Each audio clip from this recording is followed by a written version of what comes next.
दोस्तों, पैसे के बारे में आपने अब तक क्या सीखा है? क्या आपने कभी सोचा है कि कुछ लोग करोड़ों कमाकर भी दिवालिया हो जाते हैं और कुछ लोग साधारण सैलरी में भी जिंदगी भर के लिए फाइनेंशियल फ्रीडम पा लेते हैं? ऐसा क्यों होता है? असल में पैसा कमाना एक साइंस है, लेकिन पैसा संभालना वो है आर्ट और साइकोलॉजी।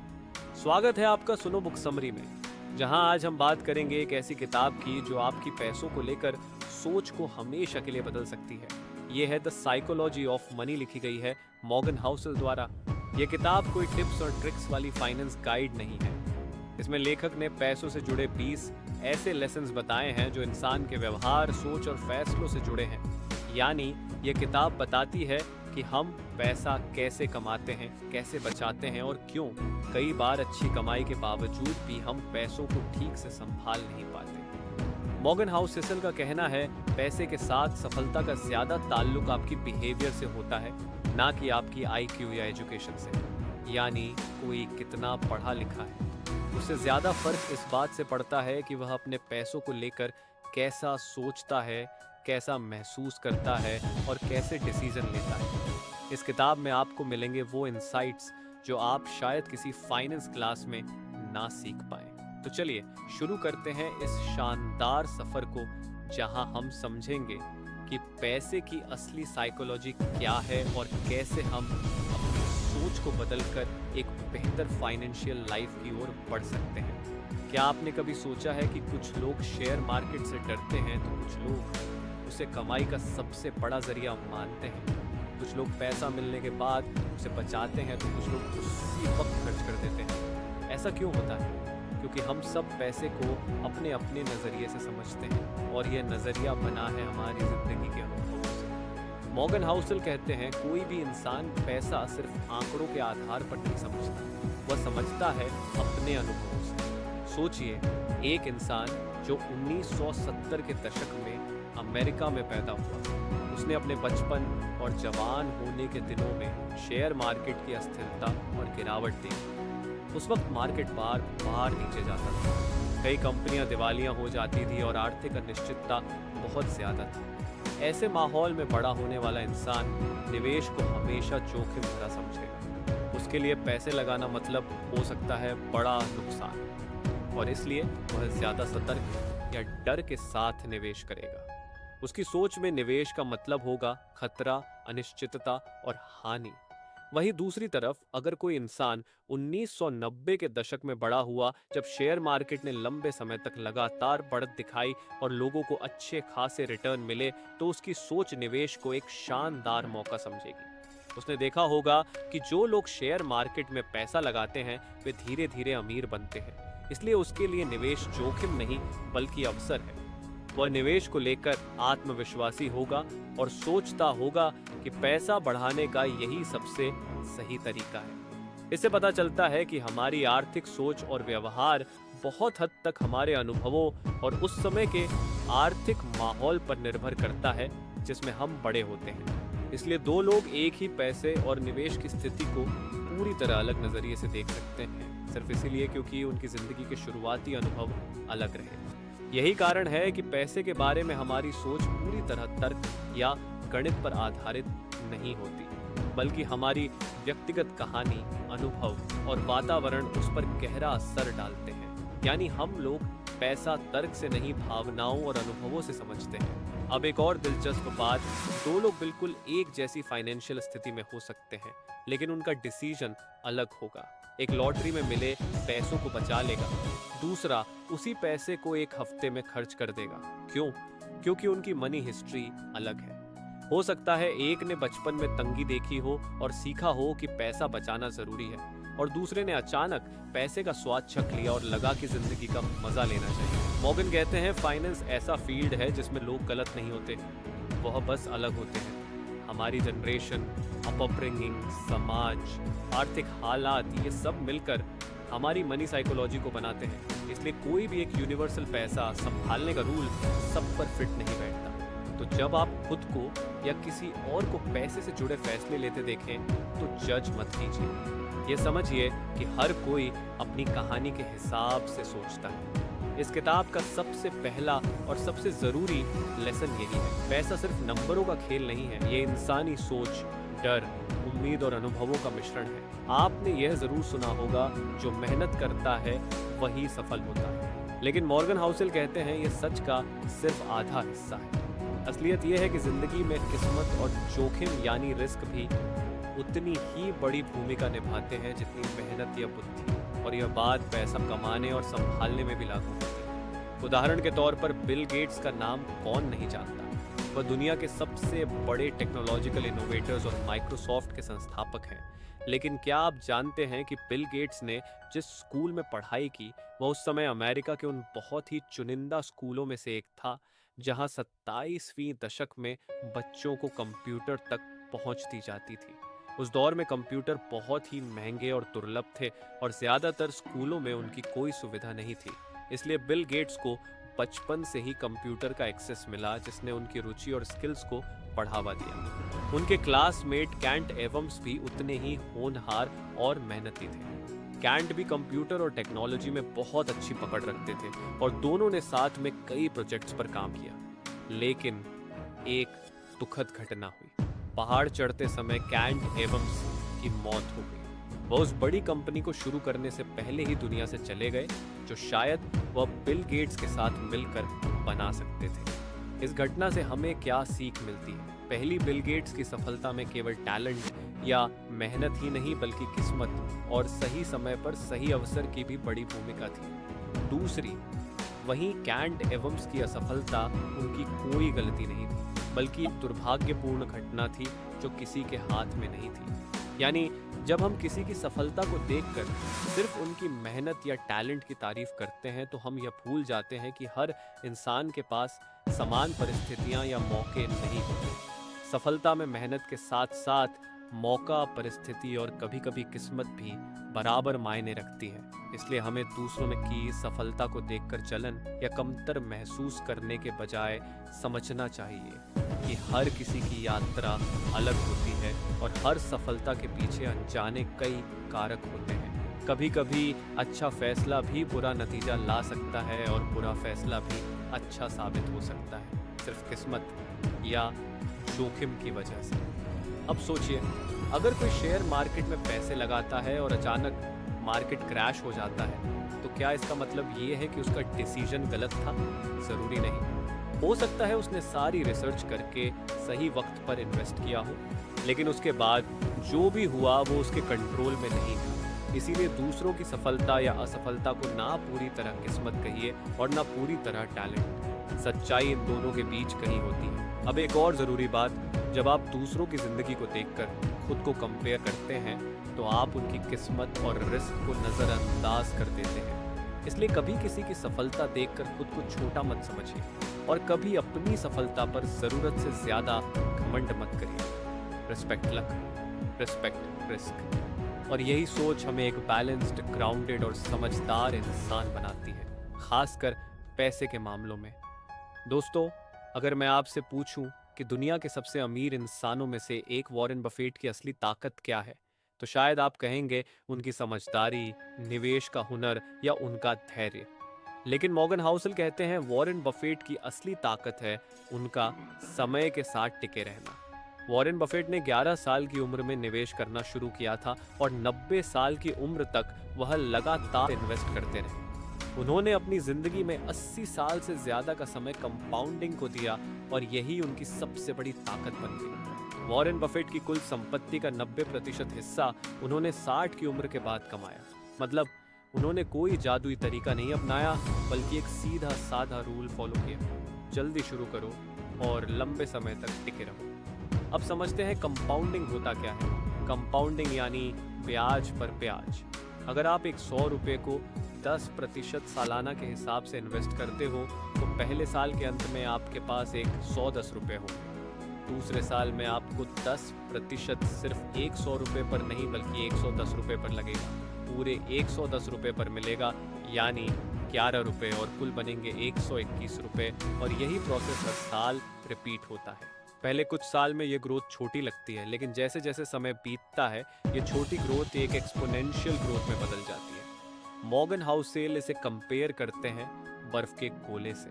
जो जैसे जैसे पहाड़ से नीचे गिरता है उसमें और बर्फ चिपकती जाती है और वह बड़ा और तेज होता चला जाता है। कंपाउंडिंग भी ऐसा ही है, लेकिन इसमें सबसे बड़ी समस्या यह है कि लोग धैर्य नहीं रखते। आज का इंसान जल्दी पैसा कमाना चाहता है, आज इन्वेस्ट किया कल रिटर्न्स चाहिए, लेकिन कंपाउंडिंग एक धीमी प्रक्रिया है जो वक्त लेती है। Great things come from small beginnings, लेकिन सिर्फ तब जब आप उन्हें टाइम देते हैं। असली अमीरी रातों रात नहीं आती, वो धीरे धीरे बनती है। डिसिप्लिन, कंसिस्टेंसी और पेशेंस, यही कंपाउंडिंग के असली इंग्रेडिएंट्स हैं। एक शानदार उदाहरण लेते हैं। अगर आप हर महीने सिर्फ 5,000 रुपये इन्वेस्ट करते हैं और 12% सालाना रिटर्न पाते हैं, तो 30 साल में ये 5,000 रुपये हर महीने 1,50,00,000 से भी ज्यादा बढ़ सकता है, सिर्फ कंपाउंडिंग की ताकत से।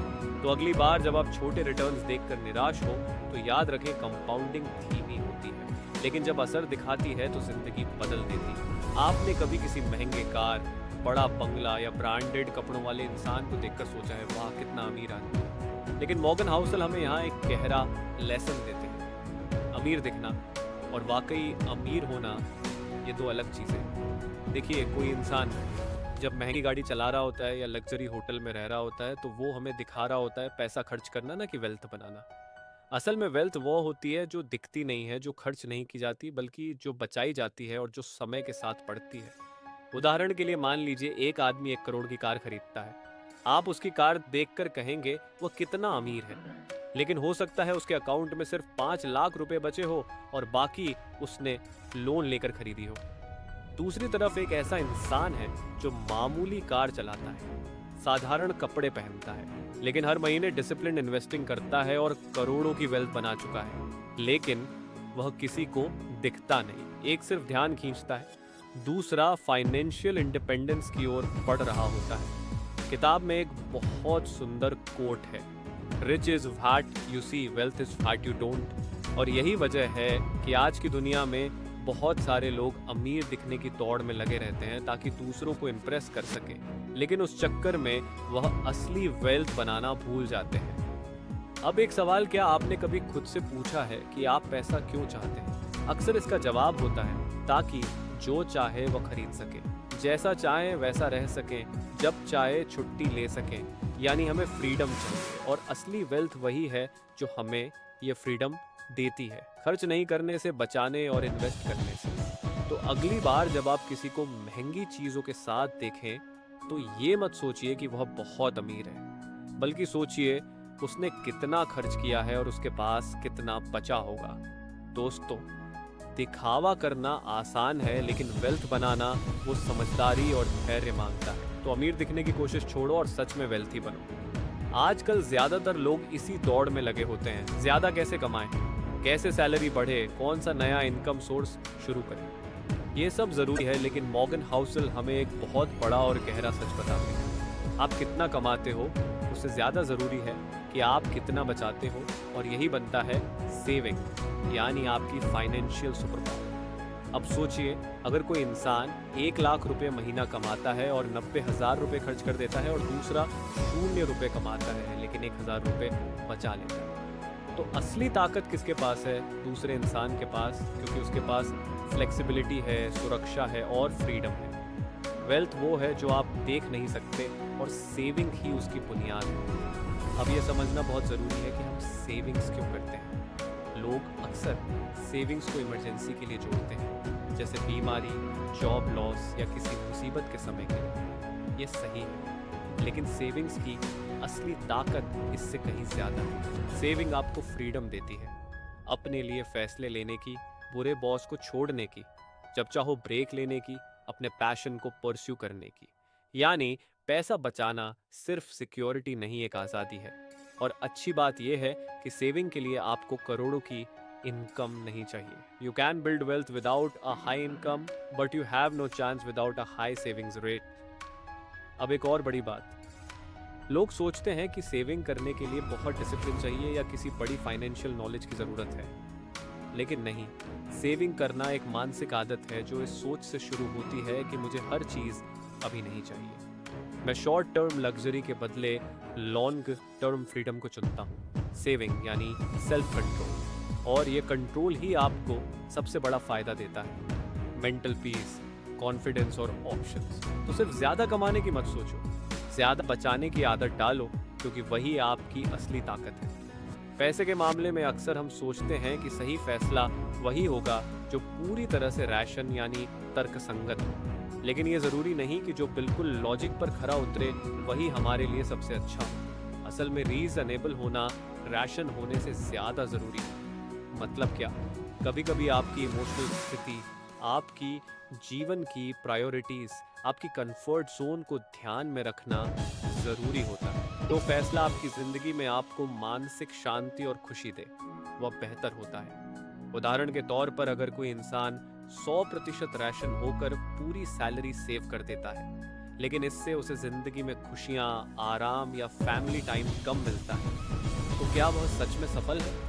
शायद नहीं। आपके पैसे के फैसले आपको स्ट्रेस फ्री और खुशहाल बनाएं, तभी वो सही है। इसलिए कई बार परफेक्टली लॉजिकल इन्वेस्टमेंट छोड़कर थोड़ा सेफ और समझदार फैसला लेना बेहतर होता है। अब एक और बात, हम सभी का फाइनेंशियल बैकग्राउंड, अपब्रिंगिंग और वैल्यूज अलग होती है, इसीलिए जो तरीका किसी के लिए सही है वो दूसरे के लिए जरूरी नहीं। मॉर्गन के अनुसार मनी के फैसले में do heart is reasonable for you. दूसरों की नकल मत करो, अपनी जिंदगी, अपनी प्रायोरिटीज को समझो। जैसे कुछ लोग रिस्क लेकर ज्यादा इन्वेस्ट करते हैं तो कुछ लोग कंजर्वेटिव रहते हैं। दोनों के अपने फायदे और नुकसान हैं। असली समझदारी यह है कि आप अपने हिसाब से निर्णय लें, बिना खुद को या दूसरों को दोष दिए। हम अक्सर सोचते हैं कि जिंदगी में असली अमीरी मतलब ज्यादा पैसा होना है, लेकिन मॉर्गन हाउसल बताते हैं कि असली अमीरी है अपने समय और फैसलों पर पूरा कंट्रोल रखना। सोचिए, जब आपके पास यह ताकत होती है कि आप खुद तय करें कि आप कब काम करेंगे, कब आराम करेंगे और अपनी जिंदगी कैसे बिताएंगे, तो क्या यह अमीरी से कम है? असली अमीरी मतलब टाइम की आज़ादी प्लस डिसीजंस की आज़ादी। पैसा आपको यह आज़ादी दे सकता है अगर आप उसे समझदारी से इस्तेमाल करें। पैसा सिर्फ खर्च करने या बचाने के लिए नहीं है, बल्कि यह आपको इंडिपेंडेंस, फ्लेक्सिबिलिटी और मानसिक शांति देता है। अगर आपके पास पैसा है तो आप बुरे बॉस के नीचे काम करना छोड़ सकते हैं, आप अपनी पसंद की नौकरी कर सकते हैं या अपने शौक पूरे कर सकते हैं। कंट्रोल की यह ताकत ही पैसे की असली वैल्यू है। लेकिन ध्यान रखें, पैसा तभी कंट्रोल देता है जब आप इसे अपने हिसाब से इस्तेमाल करें, ना कि पैसे के पीछे भागते भागते अपनी जिंदगी खो दें। इसलिए असली अमीर वह है जो पैसे से समय और कंट्रोल खरीद पाता है, ना कि जो सिर्फ दिखावा करता है। तो यहाँ पर सबसे बड़ी सीख, पैसा आपको फ्रीडम देता है, खुद के फैसले लेने की ताकत देता है, और यह असली अमीरी है। हम सोचते हैं कि जैसे ही हम बहुत ज़्यादा पैसा कमाने लगेंगे हमें सब कुछ मिल जाएगा और ज़िंदगी पूरी हो जाएगी, लेकिन सच ये है कि अमीर बनने के बाद भी कई लोग सब कुछ खो बैठते हैं। इसकी सबसे बड़ी वजह है बस थोड़ा और वाली सोच। जैसे ही कोई इंसान एक लेवल पर पहुंचता है, उसे लगता है कि बस थोड़ा और कमाना चाहिए। ये सोच कभी खत्म नहीं होती। इसे हम लालच कहते हैं। लालच की वजह से लोग रिस्क लेते हैं, बिना सोच समझे डिसीजंस करते हैं और अक्सर अपनी पूरी बचत या सफलता खो देते हैं। लेकिन जो लोग संतोष जानते हैं, यानी जो ये समझते हैं कि उनके पास अब भी पर्याप्त है, वह ज्यादा खुश और सुरक्षित रहते हैं। वेल्थ की असली कुंजी है जानना कि कब इनफ हो गया। संतोष हमें फाइनेंशियल स्ट्रेस से बचाता है और जिंदगी में मानसिक शांति देता है। इसलिए ज्यादा कमाने की चाह अच्छी है, लेकिन अगर वह लालच में बदल जाए तो नुकसान होता है। अपनी ज़रूरतों और लिमिट्स को समझना बहुत ज़रूरी है। दोस्तों, लालच की कोई सीमा नहीं होती, लेकिन संतोष से ही असली अमीरी और शांति मिलती है। पैसा कमाना आसान नहीं होता, इसके लिए हिम्मत, साहस और बोल्डनेस चाहिए। कई बार हमें बड़े रिस्क लेने पड़ते हैं ताकि ज़्यादा पैसा कमा सकें, लेकिन पैसे को बनाए रखना उससे भी ज़्यादा मुश्किल है। पैसा बचाने के लिए फियर यानी सावधानी और समझदारी ज़रूरी होती है। इसलिए असली सफलता सिर्फ पैसा कमाने में नहीं, बल्कि उसे बनाए रखने में भी होती है। उनका फार्मूला है सक्सेस, मतलब अर्न प्लस कीप। कई लोग बहुत पैसा कमाते हैं, लेकिन क्योंकि वे रिस्क को ठीक से मैनेज नहीं करते, वह सब खो देते हैं। इसलिए रिस्क मैनेजमेंट बहुत ज़रूरी है। आपको यह समझना होगा कि कब रिस्क लेना है और कब सुरक्षित रहना है। यहाँ पर समझदारी और धैर्य की सबसे ज़्यादा ज़रूरत होती है। पैसा कमाना और उसे बचाना दोनों अलग अलग स्किल हैं, और दोनों पर ध्यान देना चाहिए। हम अक्सर सोचते हैं कि जो तरीका या स्ट्रेटजी पहले काम आई है वह हमेशा काम करेगी, लेकिन सच ये है कि मार्केट और दुनिया बहुत तेजी से बदलती है। मॉर्गन हाउसल कहते हैं कि मार्केट कभी भी बदल सकता है और इसलिए हमें हमेशा तैयार रहना चाहिए। इसीलिए जो लोग अपनी पुरानी सक्सेस पर बहुत ज्यादा भरोसा कर लेते हैं वे अचानक बड़ा नुकसान भी उठा सकते हैं। इसीलिए सबसे जरूरी बात है फ्लेक्सिबिलिटी रखना, यानी समय के अनुसार अपनी प्लानिंग और स्ट्रेटजीज को बदलने के लिए तैयार रहना। एक और बात, जब आप भविष्य की प्लानिंग करते हैं तो आपको मार्जिन ऑफ एरर यानी गलती की गुंजाइश जरूर रखनी चाहिए। क्यों? क्योंकि भविष्य पूरी तरह प्रिडिक्टेबल नहीं होता।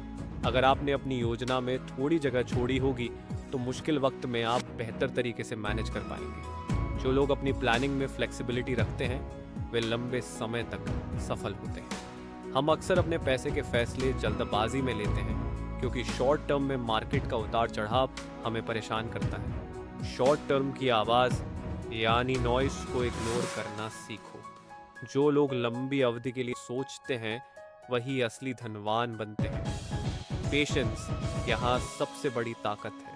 उदाहरण के तौर पर SIP यानी सिस्टमैटिक इन्वेस्टमेंट प्लान, जो आपको हर महीने थोड़ी थोड़ी सेविंग करके धीरे धीरे बड़ा धन बनाने में मदद करता है। या फिर रिटायरमेंट प्लानिंग, अगर आप अभी से थोड़ा थोड़ा बचत करते रहो तो भविष्य में आपको आरामदायक जिंदगी मिलती है। वेल्थ ग्रोस ओवर टाइम और समय ही आपकी सबसे बड़ी दोस्त है। इसलिए जल्दी पैसा कमाने या जल्दी अमीर बनने के चक्कर में मत पड़ो। धीरज रखो, सही प्लानिंग करो और अपने गोल्स को लंबे समय तक बनाए रखो। लंबे समय की सोचो, शॉर्ट टर्म के शोर को नज़रअंदाज करो और धैर्य रखो। यही सफलता की कुंजी है। हम अक्सर दूसरों को देखकर अपना फाइनेंशियल डिसीजन लेते हैं। जैसे किसी दोस्त ने नया इन्वेस्टमेंट किया तो हम भी कर लेते, या किसी की बड़ी कमाई देखकर अपने आप को कम समझते हैं। लेकिन दूसरों की नकल मत करो। अपनी जिंदगी और अपनी ज़रूरतों को समझो। हर किसी की फाइनेंशियल सिचुएशन अलग होती है। इनकम, एक्सपेंसेस, रिस्पॉन्सिबिलिटीज और गोल्स सब अलग होते हैं। इसलिए पर्सनल फाइनेंस असल में बहुत पर्सनल है। जिस तरीके से कोई सफल होता है ज़रूरी नहीं कि वही तरीका आपको भी सूट करे। आपको अपनी कहानी खुद लिखनी होगी, मतलब अपनी प्रायोरिटीज, अपनी लिमिट्स और अपनी कंफर्ट के अनुसार फैसले लेने होंगे। मॉर्गन कहते हैं सक्सेस तब आती है जब आप अपनी फाइनेंशियल जर्नी को अपने हिसाब से चलाते हैं, ना कि दूसरों के एक्सपेक्टेशंस के हिसाब से। अपनी फाइनेंशियल डिसीजंस खुद लो, अपनी ज़िंदगी के हिसाब से, और दूसरों से प्रभावित मत हो। पैसे को मैनेज करना सिर्फ नंबर्स का खेल नहीं है, ये एक कला है जो आपकी सोच और आपके व्यवहार पर निर्भर करती है। मॉर्गन हाउसल कहते हैं कि पैसे के मामले में सफल होने के लिए हमें 3 चीज़ों की सबसे ज़्यादा ज़रूरत होती है। डिसिप्लिन, पैसे के मामले में अनुशासन ज़रूरी है। बिना अनुशासन के आप अपने गोल्स तक नहीं पहुंच पाओगे। पेशेंस, धैर्य के बिना कोई भी बड़ा वेल्थ नहीं बनता। पैसे को समय देने की ज़रूरत होती है। ग्रेटिट्यूड, जो कुछ आपके पास है उसके लिए कृतज्ञ रहना सीखो। यह माइंडसेट आपको संतोष और शांति देगा। पैसा केवल एक टूल है। इसका मतलब ये नहीं कि आप उसके गुलाम बनो।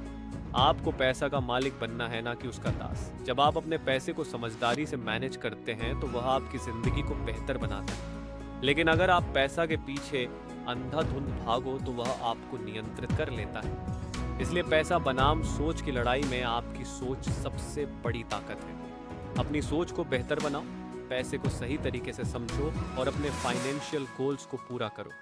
इस किताब की सबसे बड़ी सीख यही है कि पैसा सिर्फ पैसा नहीं, बल्कि आपकी सोच, आपके फैसले और आपके व्यवहार का परिणाम है। अगर आपको ये ऑडियो बुक समरी पसंद आई हो तो कृपया इसे लाइक करें, हमारे चैनल को सब्सक्राइब करें और इसे अपने दोस्तों और परिवार के साथ शेयर ज़रूर करें। इससे हमें और बेहतर समरीज बनाने की प्रेरणा मिलती है। हम अगले वीडियो में मिलेंगे एक और ज़िंदगी बदलने वाली किताब के साथ जो आपकी सोच और जीवन को बेहतर बनाएगी। आपके समय और समर्थन के लिए बहुत बहुत धन्यवाद।